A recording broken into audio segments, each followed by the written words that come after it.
name is Tim Redmond, and he works or owns and works for the Redmond Growth Consulting Firm. He trains leaders, he trains corporations, he's even trained pastors with John Maxwell, and I want you to really get that word, with John Maxwell. Over 600 pastors. He's going to share today some, oh my goodness, some great tips. He's written a book. He's going to tell us in a little bit about that book. He was initially a CPA, so he's an orderly numbers man. I mean, he can make some things happen. He worked for Price Waterhouse Coopers, but then he built a company that he ended up selling into it, and he'll maybe share a little bit about that.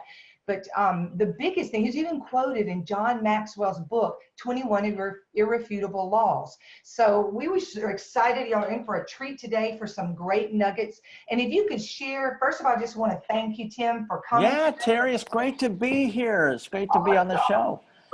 And if you'll just share with us about your book, I love the book, Power to Create. Who does not love that name? So share a little bit about, what is this book about? Well, I wrote this book here. It's based on the verse in the Bible, Deuteronomy 8:18. It says, remember the Lord your God, for it is he that gives you the power to create wealth, to establish his covenant. And what I saw, and I wrote this book after I had worked for many years in corporate life, and I grew the software company up. We reached about $40 million in annual sales, about 22,000 renewing clients, and Intuit had purchased us, like you said there, the makers of the Quicken, QuickBooks, TurboTax. And so I was working for them, transitioning our clients over there. And then I began a nonprofit organization, just took a break from corporate life and started traveling all over the world primarily to developing countries and training pastors, leaders of businesses, government leaders, leaders that ran organizations, and to help them run more effective organizations, to hold people to higher levels of accountability, get more productivity, to help spawn growth in them. And I saw that a lot of them, Terry, were beat up in life. They were victimized by life. And a lot of what I wrote this for is I wanted to write it for the secular, but I really felt in my heart that I was supposed to write it for the church, for Christians. Yes. And specifically for Christian leaders, business owners, pastors of churches, people that lead organizations in some way, because they were getting beat up by life. They were getting, challenges would come and they'd be overwhelmed by them. And as I began to interact with them, they were just like beat up by them and so I saw in the scriptures that he's given us the gift of righteousness and the abundance of grace in Romans 5:17 that enables us to reign in life as a king. And I did not see people reigning in life. I saw them getting rained on. And so that's good. I wanted to teach them about the basic principles of the internal wiring that God wired them with, to create and not react, to rise above and not ignore or run away from. And so there's very powerful principles. These are the same principles that I use when I coach businesses. And very typically we'll, in a 1 year's period of time, we'll double the sales and many times triple the profits. And it sounds dramatic. I don't want to sound like I'm a salesman, but we get tremendous results because we follow the principles that I've outlined in this book. So I wrote the book to say, listen, when God gave us the power to create wealth in Deuteronomy 8:18 in the Bible, what did he give us? What is wealth, and what did he give us, and how did it work? And I wrote this book to answer that question, to equip people to live creatively towards their challenges instead of reacting against them. So, oh, that's good. I love that. And so I love that he did give us the power to create wealth. And so often people are so scared of that. But the kings are who build the kingdom. They're the ones that bring the money out of the marketplace into the church.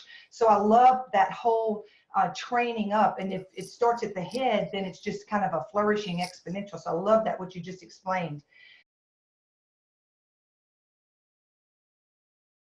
I wrote it really to equip leaders in the church, these are pastors, they're business owners, they're heads of organization, and that's our consulting firm and my whole ministry. All the work that I do is all about equipping those leaders to run a better organization, to allow their organizations to grow and fulfill their God-given purpose. And so I was really wrote it for those guys in charge, although if you're not in that position yet, you'll still be very challenged and motivated by the book. So. Oh, I love it. I love how you just said finding, you tapping into what their destiny is, or what they came to do, or what their purpose is. And really that's where it starts. And then you just kind of build from there. I love that, because I work with so many people that they have so much trouble finding that lane. So once you find that lane, you can run in it. So I love that. And you, in the first chapter, you talk about there's a lesson, you call it the first lesson God wants to teach us. And that's in your book. Maybe it's not in the first chapter, it's the first lesson. What is that lesson that you? Well, actually, I'm glad you mentioned the first chapter, because the first chapter was actually during a missionary trip to Costa Rica. And I was supposed to speak to this large conference, and many leaders that were there. And I met this pastor in this small church, this small village, but they had a huge church. We were having this conference. There's going to be 4,000 leaders coming to this conference from all over the nation. And I'm like, why is this huge church? What is this huge church doing in this little village here? And he told me a story about what he called the pancake lady. And it's a phenomenal story. It sets the framework of all these lessons. And I like to talk about the first lesson that God wanted to teach us. And I'll ask people that, Terry, I'll say, well, what's the first lesson God wanted to teach us? And people say, well, how to love, how to worship. I said, well, what I want you to think about is in the Hebrew mind, the syntax or the order of things is very important. So let's look at the very first verse of the first chapter of the first book. And it says this: in the beginning, God did the thing he loved to do.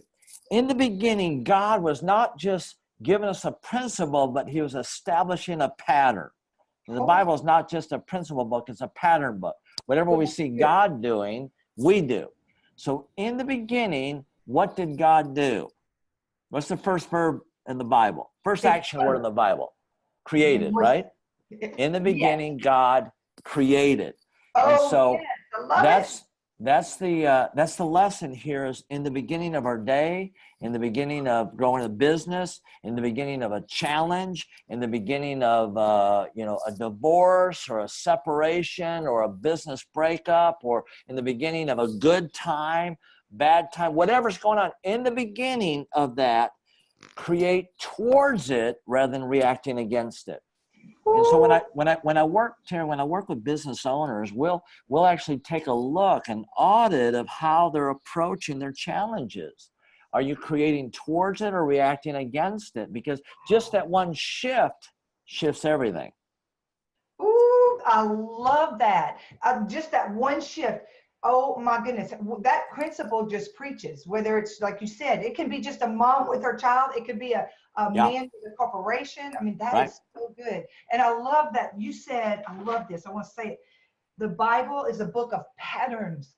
That just rocks my world. If we could get that, if you have to read scriptures to get that, because you clearly can see there's order, but even if you don't study the Bible, you can't see that. But then underneath the order, I've never heard that said before. The Bible's a book of patterns. Now, real quick, Terry, here, it's a principle book, but it's a pattern book, and God does it. We follow a pattern. So what's the second lesson God wanted to teach us? And I think your fans and followers and the folks involved in watching this, I think they're going to love this. The second lesson is in the second verse. So God came out ready to create, and the first thing he ran into was a mess. It says in verse 2 that the earth was without form and void, and there's darkness and disturbance and chaos all over. Yeah. And his response to that mess is our pattern to follow. And what does it say? That he saw that mess and he ran away from it? No. It says this. It says that he hovered over the mess. He didn't run away from it. And that's the second thing we want business That's true. owners and pastors of churches. And if you're managing people, there's a mess of some kind here.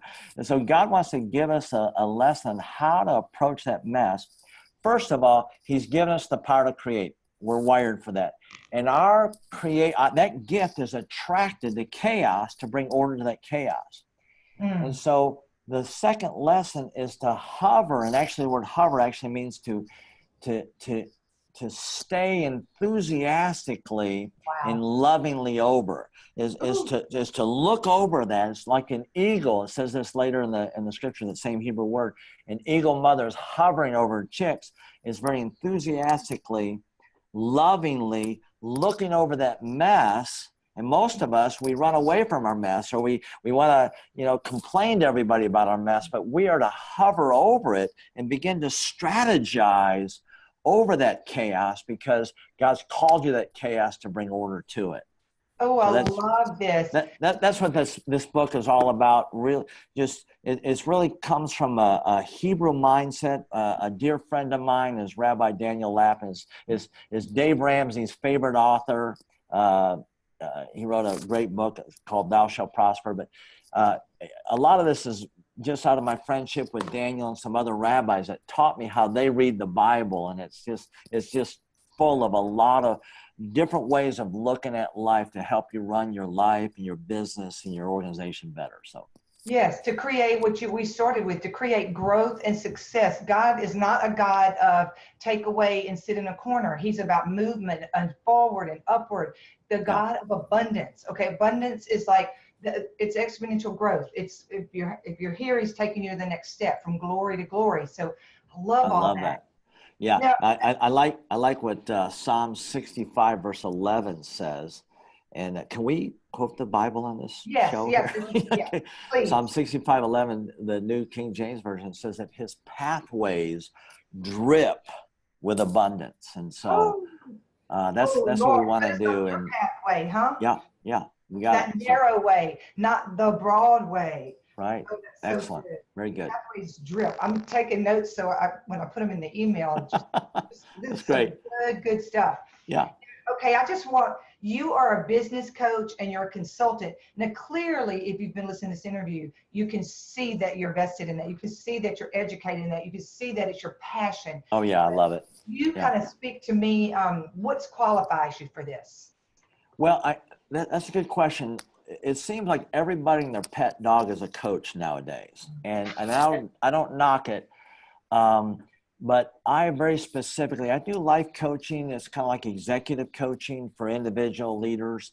I do a lot of that, but it's all within the framework of business growth and business coaching. So what I've done is I became a CPA coming out of college, worked for PricewaterhouseCoopers and for a number of years. And then I joined the software company.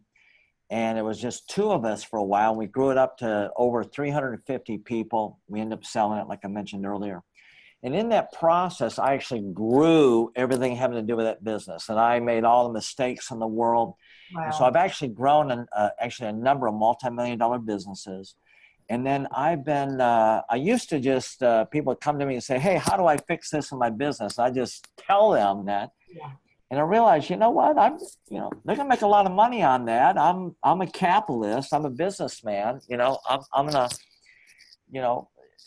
gonna start charging for this. And so, as I was traveling around doing ministry work, especially in developing countries, I'm doing a lot of pouring into that. So I wanted to create some revenue generation. So I began to charge for my coaching, and so I've been coaching for about 20 years, and under Redmond Growth Consulting has been about 5 years. We're just exploding here with our growth, but it's a difference here of knowing about or going to coaching school versus actually being in the middle of it. Just you're sizzling on the frying pan. You're in the middle of it, growing this thing. And so I've been working with business owners for about 20 years to help them get out of the malaise and the stuckness of mediocrity and really unleashing their business. I believe the first the primary purpose of the business, and some people may say, well, it's to honor God. It is all that, but